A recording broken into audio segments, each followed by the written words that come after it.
Hi, everybody. I'm sorry about the delay in time. It's Monday, it's 1 o'clock, and it's time for Pirkei Avot, History and Hashkafa. But today we are going to discuss the Pesach Hagaddah, because Pesach is Friday night. It's an impossible task, if only because the Pesach Hagaddah is probably after Chumash, one of the most commented on books, and one of the most profound books to be in the Jewish library. It's a striking irony. I just happened to be yesterday. I was listening. There's a wonderful podcast called Svarm Chatter, which has its most recent episode discusses the Maxwell House Hagaddah. For those of us from the United States, we're very well familiar with the Maxwell House Hagaddah, and the one of the things that the person who publishes it mentioned is that it's the beauty of the Maxwell House Hagaddah is its simplicity, because it's all there in a few pages. It's a small booklet, as opposed to some of these Haggadot. You can see this collection I have here, which is quite thick, and there are hundreds and hundreds and thousands of commentaries. So you can go into depth, or you can sort of surf the surface, do the surface, and either way, the Haggadah is at the center of the Seder. So what I'm actually going to do today is I want to give you some insights. I want to give you some tips on the nature of the evening and some angles of approaching the Haggadah, all of which requires preparation. One of the striking things about Pesach, maybe more than any other holiday, although it's true of other holidays as well, that there is a law, an ordinance of the rabbis and the Talmud, that in fact, there is an obligation to prepare not just physically, but spiritually for every single holiday. But it's certainly true of Pesach. Now, that begins with the fact that Pesach involves cleaning and chametz and getting matzah and turning our lives upside down, as many of us are experiencing now. In fact, I just finished cleaning my KitchenAid and kashered this and so on, and I'm sure that many of you hopefully you'll take a break for something more spiritual rather than the physical. But it's also because Pesach has so much to it that it really requires us to go deep and to plunge into its significance in order to be able to properly observe the holiday. What's so great about Pesach? Well, obviously, it's because it's marks the beginning of the birthday of the Jewish people. The birthday of the Jewish people actually is a two-stage business. It starts with the exodus from Egypt on the 15th of Nisan, or the 16th of Nisan, whenever BCE it happened, and reaches its final stages at Sinai, when the Jewish people gets the Torah. So first you get your freedom, and then you go out, you get your constitution, and then we are ready to go implement both in the land that was promised to us by God from Abraham on. So it's clearly the birthday of the Jewish people, and therefore it is of supreme significance. Interestingly, it's more than that. It's more than that, because the holiday of Pesach marks not just freedom, but also obligation, but also the beginning of the covenant between the Jews as a people and God. It's really very striking. There are in the Torah many different things, serious infractions, which bear the punishment of what's called karet, in excision, which, whatever that means, the soul doesn't make it to the next world. There are all kinds of different interpretations, but they're very, very serious. There are, in fact, 34 of these, that if you do X, then you get punished. But there are two sins of omission which bear the same penalty. One of them is circumcision, that if a male Jew is not circumcised, then he is cut off from his people. Women are not circumcised, not because they're exempt, but because women are born as if they were already circumcised. In other words, they are born into the covenant. It's the men that require the extra action. and because that's a personal expression of one's connection to God and to the Jewish people, and the three go together: God, Israel, and the Torah, and not sacrificing the Paschal offering. If you have the opportunity to offer up the Korban Pesach and you don't, and you have no, extraordinary circumstances to preventing you, then in fact that also bears the same penalty. Now, I'm not interested here in talking about punishments. I'm interested here in highlighting the fact that the severity of the punishment, which is called for, indicates the importance and the centrality of the action. So the fact that these are the only two sins of omission in the whole Torah tells you how weighted the Pesach Seder, first of all, the Pesach offering is, and in its place, in the meantime, the Pesach Seder. And I think that that's one of the reasons why the Pesach Seder still, even among the most those of the most attenuated, sort of, I won't say alienated, but certainly the most attenuated Jewish identity, still participate in the Seder, because there's something in our collective consciousness which still remembers that the Seder is more than just a meal. It's something very, very profound in terms of the renewal of our commitment to the Jewish people, to most important to God, and to Judaism. Now, the Seder itself is not 100% understood. Despite its seeming simplicity, as I said, the Maxwell House people put in a few pages. And it would be smaller if they didn't have the English. Of course, that's what makes it popular, is the English. It's not just about eating matzah and bitter herbs and having a great meal with the family, although that's important too.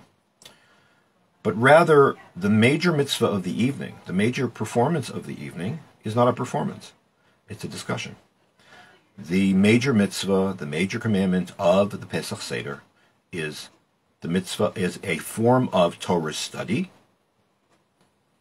in which we retell the story of the Exodus from Egypt, but we don't do it by reading the appropriate chapters in the book of Exodus. We take a very, very compartmentalized, a very compact summary of the story of the Exodus, which comes from the book of Deuteronomy, and we expound on it. Why do we expound on it? Why do we have to pile up and say, why is this word not that word? Because the idea is we should all get involved in trying to figure out what it means. And the search for meaning is exactly what the Seder is about. It's Maimonides. Rav Soloveitchik used to always start the classes before Pesach both for lay people and for his disciples, by quoting this passage from Maimonides. Maimonides states in the beginning of the 7th chapter of Hilchot Chametz and Matzah, the laws of Chametz and Matzah, Mitzvat Aseh Shel Torah, there is a positive commandment in the Torah, L'saper banisim u'v'niflaot, to tell of, well, I'll come back to that in a minute, banisim v'niflaot shenasu lavoteinu b'Mitzrayim, that were done to our ancestors, and that obligation is on Beleil Chamishasar b'Nisan, in the evening of the 15th of Nisan. Rav Soloveitchik expounded this statement, passage from the Rambam, and what follows. On many occasions, many of the things are already online. You can hear them yourselves, but I'd like to emphasize the fact that one point he always made, which was that you are l'saper banisim. What do you mean l'saper b? Usually when you use the word l'saper, to tell, it means to saper et. You give information, all right? Or l'saper al, to talk about. What is l'saper b? In, to recount in, means delving. If you just mumble through the Hagaddah, which means that if you don't understand Hebrew, you're better off. You're much better off. It's more important. You should do it in English. The l'saper b means to delve, to understand, to see what every single thing means. What does it mean to have plagues? What does it mean to have freedom? What does it mean to be totally destitute? What does it mean to have God come and save us? What does it mean God have coming down to Egypt with us, which is the way that the first Lubavitcher Rebbe likes to emphasize? What does it mean? What does it mean that what price did the children play? What happened? What about the four sons? What does that? How does that speak to us? Now that's not just trying. That's not a cheap attempt at relevance, but rather something far deeper. Because the operative principle of this Pesach Seder, in fact, is a famous line which appears towards the end of the Magid, of the story part, as we're getting closer to the meal, where it's citing the Mishnah. The Mishnah in the 10th chapter in Pesachim details how a Seder should be carried out. The Hagaddah says, or the Mishnah says actually, Bechol dor vador chayav adam lirot et atzmo ki'ilu hu yatsa miMitzrayim. In every generation, a person is obliged to see himself or to show. There's actually two versions. The Ashkenazim, the Ashkenazi text says lirot et atzmo. You see yourself as if you went out of Egypt. And the Sephardic version, which probably, is the more authentic, is laharot et atzmo, to demonstrate as if you went out of Egypt. Because by eating matzah and by eating bitter herbs, we're trying to actually not just experience but also demonstrate. But the major point is the same, and that is that the goal of the Haggadah, the goal of the Seder, is that we should see ourselves as if we went out of Egypt. However, that is not. Even that statement is not so self-evident. It is not so straightforward, and it's not so obvious in terms of what it means.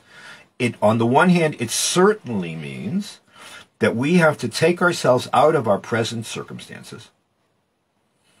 We have to take ourselves out of our present circumstances and try to imagine what it means, what it would be like for us to go out of Egypt, to break the bonds of time and space, and geography, and to try to put ourselves experientially into the mindset and the experience of our ancestors who were liberated from Egypt so many thousands of years ago. That is in line with the fact that the Jewish sense of time doesn't mean coming late. I've mentioned this to you before. It means the Jewish sense of time is that the past is not dead. The past is accessible. The past is pulsating with life, and we derive a lot of our inspiration, and we understand our present to a significant degree in light of the past. So therefore, every single holiday in the Jewish calendar is a matter of re-experiencing some major formative event, whether it's Yetziat Mitzrayim, the exodus from Egypt, or whether it's the giving of the Torah, or whether it's actually reenacting living in the desert in a hut, or or Tisha B'Av, we relive the destruction of the temple, and as if it happened now. So that part of the past, for us, the past is very, very vivid and very, very alive. One of the differences between modern society and traditional society, of which we are part, Judaism is a traditional society, not a modern society in that regard, is that we don't look at the past as dead. The past is very much there, and we think about it and that's part of our calculus in terms of understanding our reality. So that's one direction. To see yourself as if you went out of Egypt, us going back. However, you look at yourself as if you're going out of Egypt, goes in the other direction as well, because we can't transcend ourselves totally. So actually, one of the things that we do is to look at the exodus from Egypt and ask ourselves, in our circumstances, what did liberation mean? Now, sometimes that's a matter of inspiration. Sometimes that's a matter of contrast. One of the lines, for example, of the late Rabbi Sachs's Hagaddah is the question of inspiration and lessons for today, in terms of how can we go further. Sometimes it's a matter of contrast, because each of us, all of us, experience the categories and the ideas in the Seder in different ways, depending on our own personalities and the historical circumstances in which we're in. One of the and interestingly, one of the fascinating aspects of this is that one can actually use the commentaries on the Haggadah not just to get ideas about our lives themselves, but also get an idea of how our ancestors, or the direct or indirect, experienced Pesach, and what kind of life they faced, and how did they interact, and how did they respond. It's sort of a time machine, and it gives you a sense of continuity and intimacy with the great minds and the great figures, and also just the average Jew in different places, whether it's in North Africa, or whether it's Poland, whether it's Yemen. How did they understand these things? And that itself can be very enriching, because it basically, if we break it's not just breaking the time, the bounds of time and space in terms of going back to Egypt, but also sort of traveling around and seeing how other Jews did the same thing that we're doing, but understood them in their terms, and what is different and what is the same. That can be a very profoundly inspiring and illuminating experience. And I'm going to give you some examples in a moment. I will just mention in passing that the Haggadah is one of the most illuminated, in the sense of decorated, works in the Jewish library, next to Ketubot, marriage contracts, and actually texts of the Megillah, of Megillat Esther. But the way that the artists in different places illuminated and illustrated the various Haggadot tells you everything about the way that they saw the world as well. Unfortunately, I wasn't able. I actually have a PowerPoint that shows this beautifully. Unfortunately, I can't do it on Facebook Live. What I can do is, last night I was interviewed on Israeli television, Channel 14, in which I talked a little bit about this. I will put up the clip on my Facebook page later today, actually as soon as I get it. For those of you at least who understand Hebrew, you're welcome to get an idea of what we're talking about. In any event, let's stick to text. Let me give you some positive examples and some happy examples and some negative and some sad examples. Let's start with of what people felt in the past. Let's start with 1497. 1497, Don Yitzhak Abravanel published one of the most enduring commentaries on the Haggadah, called Zebach Pesach, the Paschal Offering. Don Yitzhak Abravanel, for those of you who don't know, was the Minister of Finance of the court of Spain and Aragon. He served Ferdinand and Isabella. And when and was actually one of the ones who pushed very strongly against he led the opposition to the Edict of Expulsion of 1492.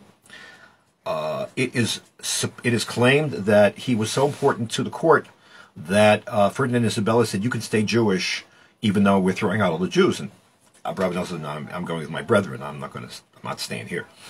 And so he had a very hard life. He went from the pinnacle of power. Spain was one of the superpowers, rising superpower at the time. And he traveled, to Naples, and from there to Venice. And he never really, resumed his station in life, although his writings are immortal. While he was traveling, while he was wandering between Spain and other places till he found temporary refuge in Naples, he wrote a commentary on the Haggadah. Now, you understand, the Haggadah is about liberation. The Haggadah is about God taking care of the Jewish people, saving them from travail. And yet, he's writing a commentary on the Haggadah when his world has collapsed, when the at least 1400-year sojourn of Jews in Spain comes to an end. And the truth is that the Spanish Jews themselves thought that Jews first came to Spain in the time of at the time of the destruction of the temple, and perhaps even as far back as there were Jews there, according to them, as far back as King Solomon. What could be, that makes Pesach a very difficult holiday to celebrate, because the circumstances of your life are very different than what you're celebrating. And in fact, this is a line which characterizes Haggadot from the time of the destruction of the temple until, who knows, until today, certainly up to and including the Shoah, where Jews are celebrating the Hagaddah, they're celebrating Yetziat Mitzrayim, and life outside is far from the reality inside.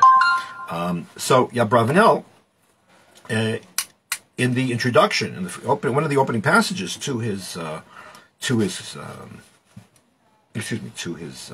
Hagaddah, to his commentary, addresses the statement at the beginning of Magid, right after something we say, right after the four questions, or the four statements, the four declarations, which is a better way of looking at it. But anyways, he asked the following question. He says, the Haggadah states that even if God had not taken us out of Egypt, then we too would have been slaves to Pharaoh in Egypt. We would still be there. So he says, the pathos of the words are really incredible. He says, Mahir vachnu, what did we gain? Anshe hagalut kamonu, people of the exile like us. Hayom b'mesh yatzu avotenu mitzrayim, by virtue of the fact that our ancestors went out of Egypt. As it is said, if God had not taken, the Holy One, blessed be He, had not taken our ancestors out of Egypt, we would still, our children and our children's children, be enslaved to Pharaoh. Our lives there might have been much better, much quieter, much less tumultuous than what ended up happening with our living in the exiles under both Christianity and Islam, under Edom, under Esau, and under Ishmael. Kemosha Amru Avotenu, and our ancestors themselves said this. He said this to Moses. Now we see this as negative, but he's saying, maybe there was something to what our ancestors in the Bible said. The ancestors in the Bible, the Bnei Israel, the Israelites, say to Moses, "Halo tovlanu avodet Mitzrayim imotenu b'midbar." Maybe better if we should stay with Egypt and die in the wilderness. And then he adds a sort of a contemporary flourish. He says, "Wouldn't it have been better to serve Egypt than to die in the wilderness of the nations?" In the midst of the forced conversions and the expulsions, when some were doomed to the sword, and some to famine, and some to captivity. That's happened to every single one of these things happened to the Jews that were expelled from Spain. They got on boats, and sometimes they would just they paid for their passage to leave Spain, and they were just murdered wholesale by the Spanish captains who took them, or they left them deserted on places without food, or they sold them into captivity. Ubiprat, and the worst of all, he says,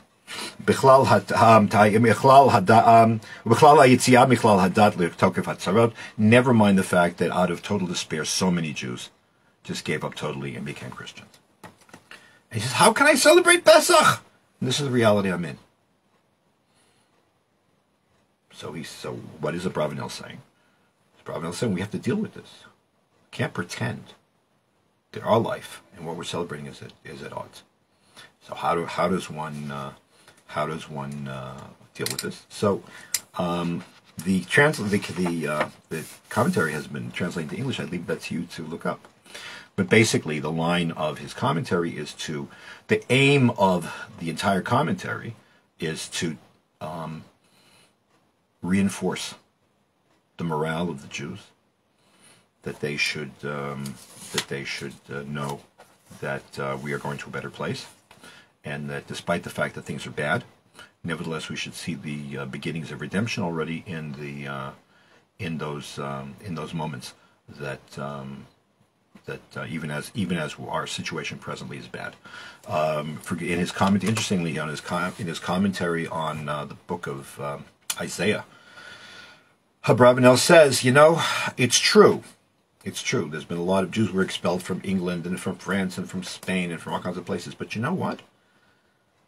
We've all been, every time we've been thrown out of Western Europe, he writes. What was the point? The point was to get us to move east, to go back to Eretz Israel. That's where we belong, which is hardly for a Spanish Jew to say, because as far as they were concerned, Spain was New York. I mean, they'd made it. Nevertheless, he says, God, despite ourselves, is forcing us home. One line of argument. And then he goes on, and it's interesting. At the end in Hallel, one of the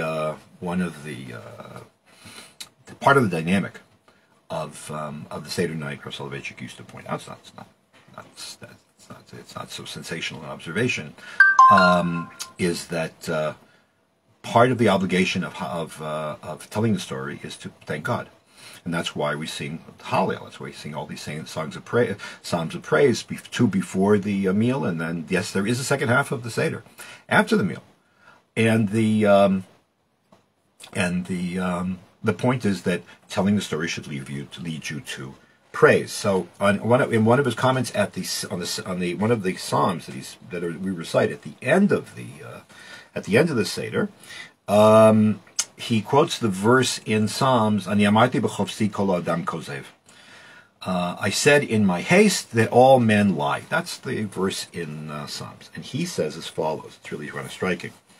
He says,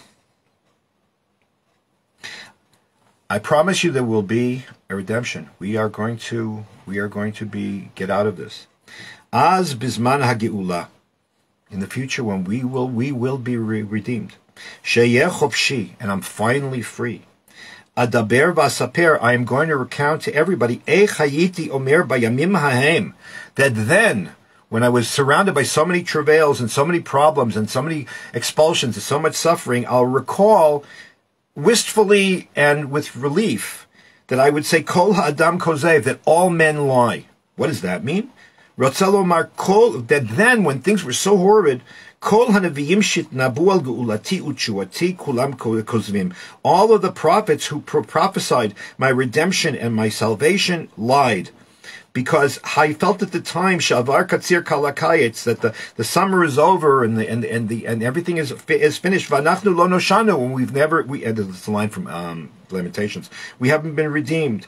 Ki kazav Moshe Rabbeinu alav shalom b'Yehudav, because all of the promises that were made by Moses were lies. Kazav Yeshayahu ben Echematav, and Isaiah in all of his prophecies of consolation was a liar. Kazvu Yirmiyahu ben Cheskel, Jeremiah and Ezekiel lied in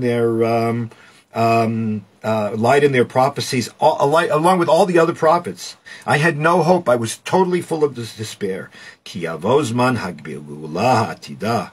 I promise you, when the future redemption comes, shetizkor ha'umah, the nation will remember.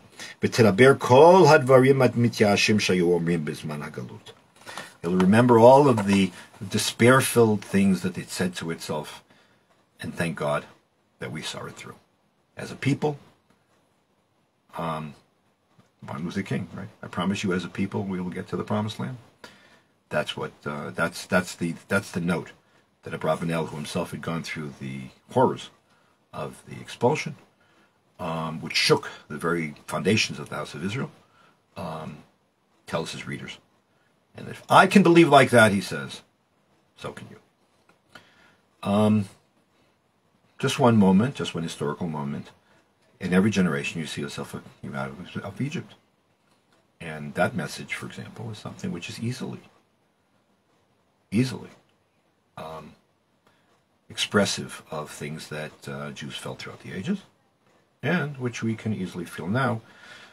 Even as we are preparing for Pesach, we here in Israel are in the midst of a very difficult situation in which, as much as we're cleaning for Pesach, in the background, people are playing the Yonatan Razel version of V'hi Shamda Lavotenu, that we're holding on to the fact that God promises that we will, that His promise that we will survive and we will get past our enemies is still true. So that's a very important. So to sum up, the mitzvah is to use matzah and maror and so on to emphasize and to experience the ideas that are raised to the Seder, but the point is to identify with the past and to anticipate the future all at the same time. So if the prime directive of the Seder is to see ourselves as if we went out of Egypt, that means trying to appreciate what it meant then, trying to understand what it meant to Jews throughout the ages, and then to take that collective wisdom and to encounter the ideas and to deal with the ideas and to apply them to ourselves, and then to take those ideas and write them in the margins, not on Yontif, of our Haggadot. I wish everybody a Chag Kasher v'Sameach. I've given you your homework for the Chag, and we will, Emir Hashem, be back here. Chol HaMoed, there will be no shir, so that we'll be back in 2 weeks. Chag Kasher v'Sameach to everybody, and a healthy and a happy Pesach.